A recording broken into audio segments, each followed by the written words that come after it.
मोतीपुर गांव में चंदू नाम का आदमी रहा करता था। वो अपनी पत्नी मीना के साथ खुशी से जीवन बिताया करता था।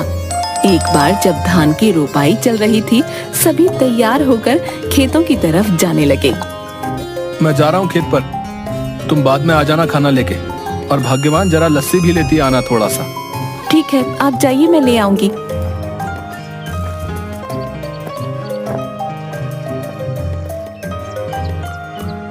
चंदू खेत में पहुंचता है। थोड़ी देर काम करता है, तभी खेतों की मेड़ों पर दो आदमी चल रहे होते हैं।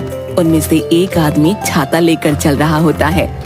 जमींदार करोड़ीमल और उनका मुंशी बाबूलाल। साहब, यह है चंदू, सुना है इसकी फसल बहुत अच्छी निकलती है।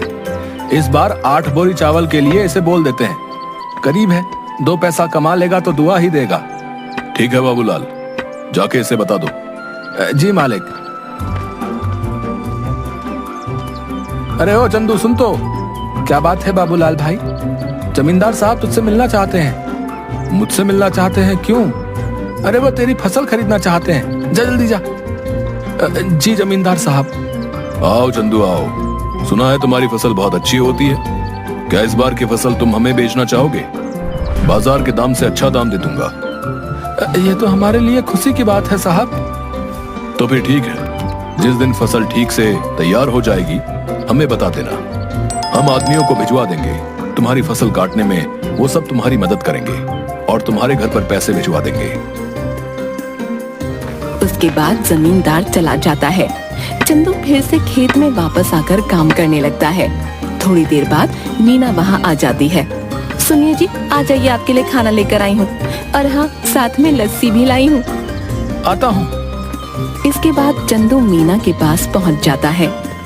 लाओ लाओ, बड़ी भूख लगी है। लीजिए। मीना, जमींदार जी आए थे, जानती हो उन्होंने क्या कहा? क्या कहा? उन्होंने कहा कि वो हमारी इस बार की फसल खरीदना चाहते हैं और बाजार से अच्छे दाम भी देंगे। ये तो बड़ी खुशी की बात है। ये सब माता रानी की कृपा से हुआ है। मैं कहती थी ना, एक दिन सब ठीक हो जाएगा। माता रानी करे ऐसा ही हो। इसके बाद दोनों घर चले जाते हैं। इसके बाद चंदू सो जाता है। चंदू शाम को उठा और घर के आंगन में लगी क्यारी से सब्जियां निकालें। मैं ये सब्जी बेच के आता हूँ, ठीक है?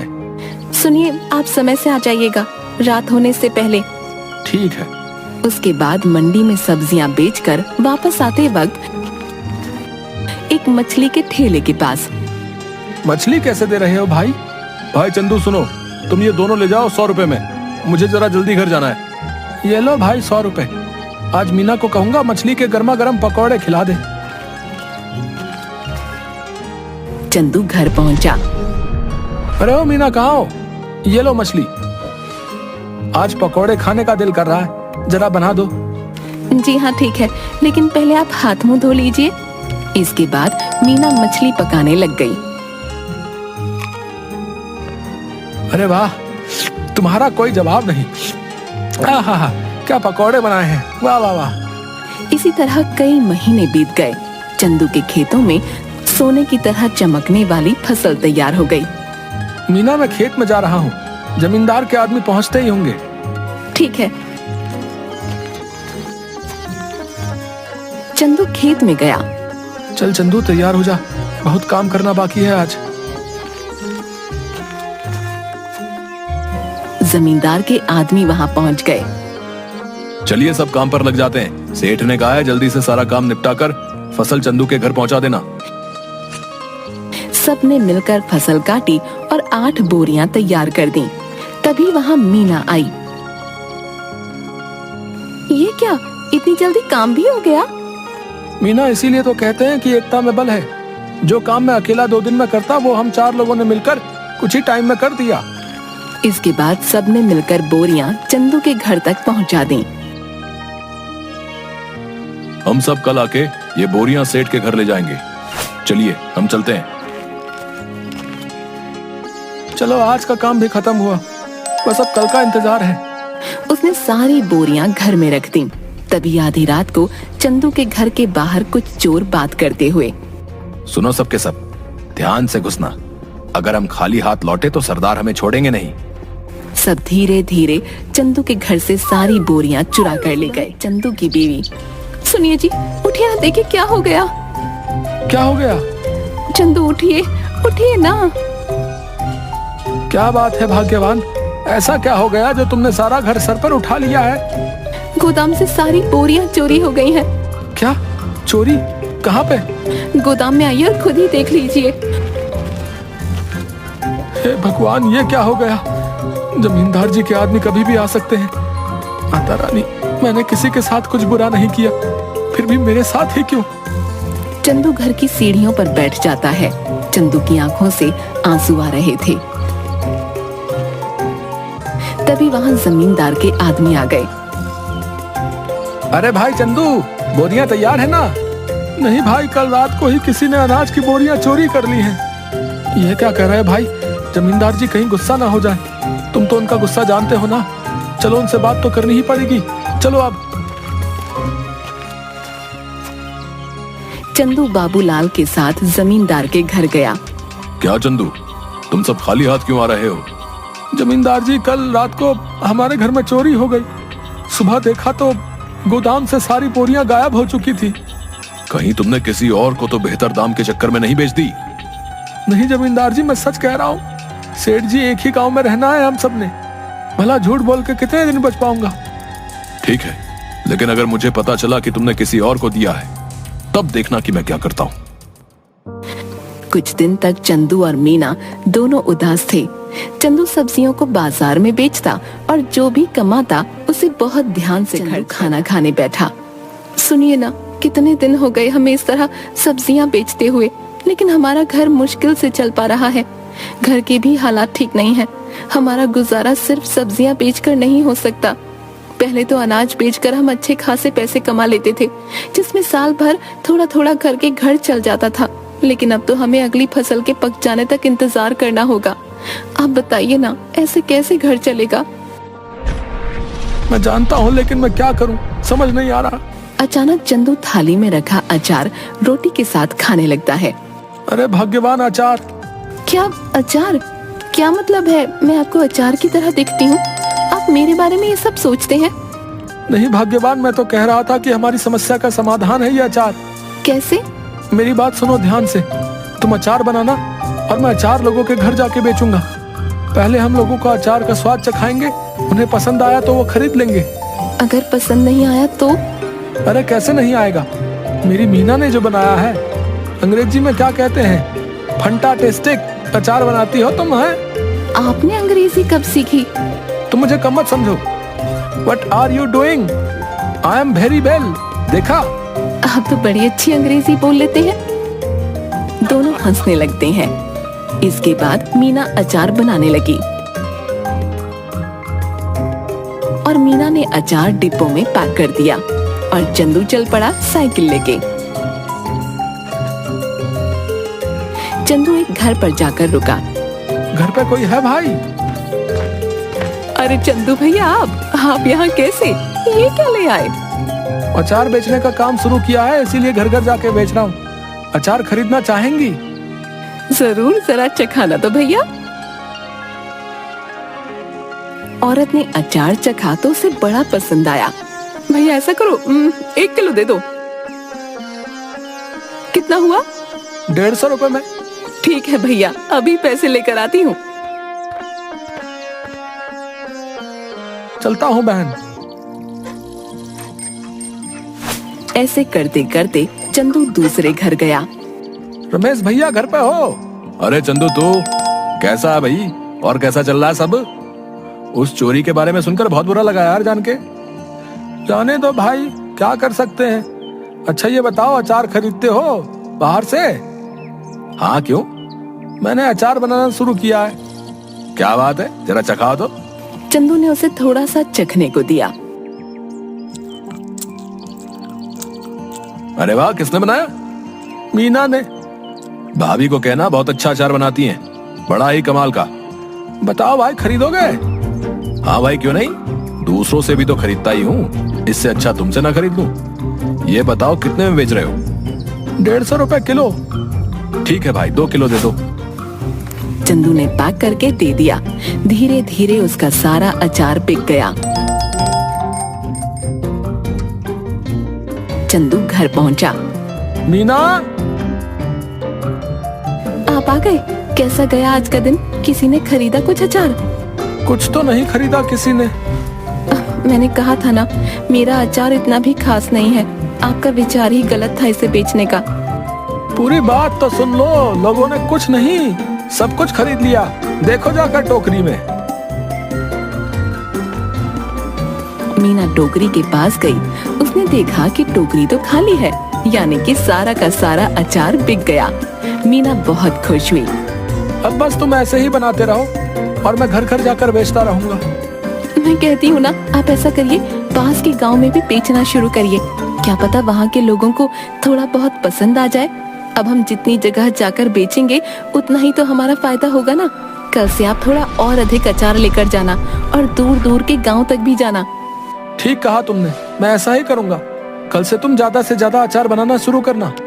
आप एक हफ्ते रुक जाइए। एक हफ्ते में बहुत सारा अचार बनाकर तैयार कर दूंगी। उसके बाद आप बेचना शुरू कर देना, क्योंकि अचार पकने में भी तो समय लगता है ना। ठीक है, तब तक मैं सब्जियां बेच दिया करूंगा। इससे हमारा घर भी चलेगा और हमें नुकसान भी नहीं होगा। इसके बाद मीना अचार बनाना शुरू कर देती है और कुछ दिनों तक चंदू बाजार में सब्जियां बेचता है। कुछ दिनों में अचार तैयार हो जाता है और चंदू भी बेचना शुरू कर देता है। इस बार चंदू दूर के गांव में जाता है और अचार बेचना शुरू कर देता है। अब धीरे धीरे करके मीना का बनाया हुआ अचार सभी जगह लोकप्रिय हो जाता है। इसके बाद चंदू एक दुकान भी खोल लेता है। अब जो भी ग्राहक आता उसकी दुकान पर ही जाता। एक दिन वहाँ से गुजरते हुए जमींदार जी की नजर चंदू की दुकान पर पड़ी। क्या बात है चंदू, तुम्हारी तो दुकान चल पड़ी। जरा अचार तो चखाना। सुना है तुम्हारी दुकान का अचार सभी को बहुत पसंद आ रहा है। ये तो सबका प्यार है जमींदार साहब। ये लीजिए, आप इसे चख लीजिए।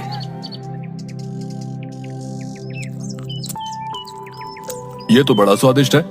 ऐसा करो, हमारे घर पर 60 किलो अचार पहुंचा देना। हमारे यहाँ बहुत बड़ा भंडारा है। एक हफ्ते में हम तुम्हारे घर पर कुछ लोगों को भेज देंगे रात को, इसलिए तुम सारा सामान तैयार रखना। जी जमींदार साहब। रात को जमींदार के लोग चंदू के घर नहीं पहुँचे। रात भी काफी हो गई थी। ऐसा करिए, आप सो जाइए। अगर कोई आया तो हमें पता चल ही जाएगा, तब उठकर उनका सामान उन्हें दे देंगे। तुम ठीक कहती हो, सो जाना चाहिए। क्या पता वो आज ना आए। चलो सो जाते हैं।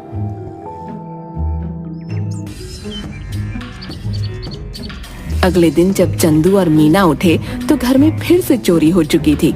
इस बार चोरी अचार की हुई थी। सुनिए, घर में फिर से चोरी हो गई है। किसी ने इस बार हमारा रखा हुआ अचार चुरा लिया। चंदू उठा और जाकर अचार जहाँ रखा था वहाँ देखने लगा। मैं जमींदार साहब को बता कर आता हूँ। उन्हें कहीं और से पता चलेगा तो कहीं वो गुस्सा ना हो जाए। ठीक है, आप संभाल लेना सब कुछ इस बार।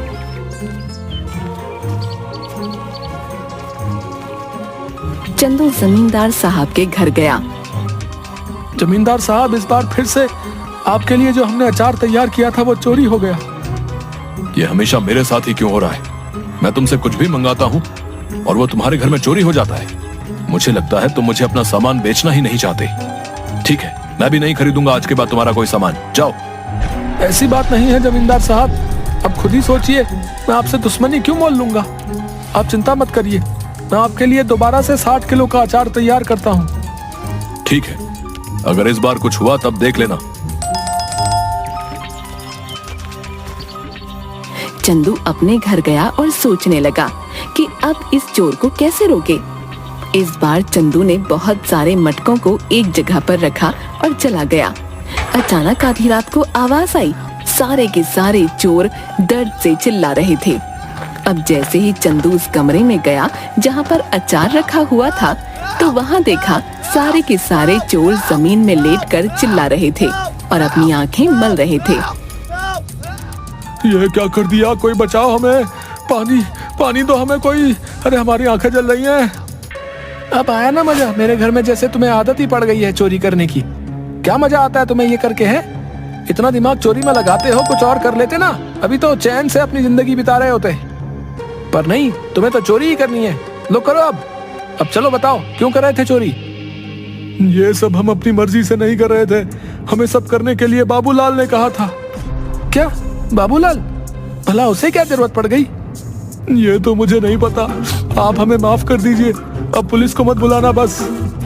ठीक है, नहीं बुलाऊंगा, पर मेरी एक शर्त है, अगर गांव में तुमने दोबारा कभी चोरी की तो मैं बाबूलाल की मदद लेकर तुम्हें पुलिस के हवाले कर दूंगा। ऐसी नौबत नहीं आएगी चंदू भाई, हमें माफ कर दो। इसके बाद चोर चले गए। अगले दिन चंदू जमींदार साहब के घर गया। उसने जमींदार साहब को सारी बातें बता दी। जमींदार साहब, ये बाबूलाल ही है जिसने आज तक हमारे घर में चोरियां करवाई हैं। तुम कैसे कह सकते हो कि सारी चोरियां बाबूलाल ने ही कराई हैं? क्योंकि कल मैंने खाली मटके गोदाम में रखवाए थे और दरवाजे के ऊपर मिर्च की थाली रखवा दी थी। जैसे ही उन्होंने दरवाजा खोला, उनके ऊपर लाल मिर्च गिर गई और उन सबकी आंखों में जलन होने लगी और वो चिल्लाकर पानी मांगने लगे। बस मुझे पता चल गया, मैं उनके पास गया तो उन्होंने तोते की तरह सब उगल दिया। इस बाबूलाल को पकड़ लो और पुलिस को फोन करो। तभी सेठ के आदमी बाबूलाल को पकड़ कर लाते हैं। मुझे माफ कर दीजिए जमींदार साहब, कुछ कीजिए, भला मैं इतने सालों से आपके यहाँ काम पे हूँ, कुछ रहम करिए। मुझसे क्या माफी मांग रहे हो? गलत तो तुमने चंदू के साथ किया है, उससे माफी मांगो जाओ। मुझे माफ कर दो चंदू, मैं आज के बाद कभी ये सब नहीं करूंगा। लालच में मुझसे बहुत बड़ी गलती हो गई। गलती तो तुमसे हुई है, लेकिन तुम्हें छोड़ देना मेरे बस में नहीं। आज तुम्हें छोड़ दूंगा तो कल कोई और चोरी कर लेगा।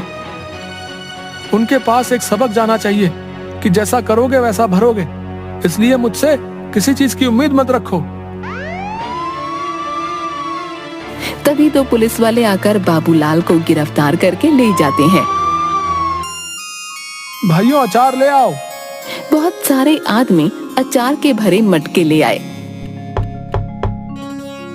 ये लीजिए जमींदार साहब, इस बार आपके घर में हमारा सामान आखिरकार पहुंच ही गया। ये लो तुम्हारे पैसे चंदू।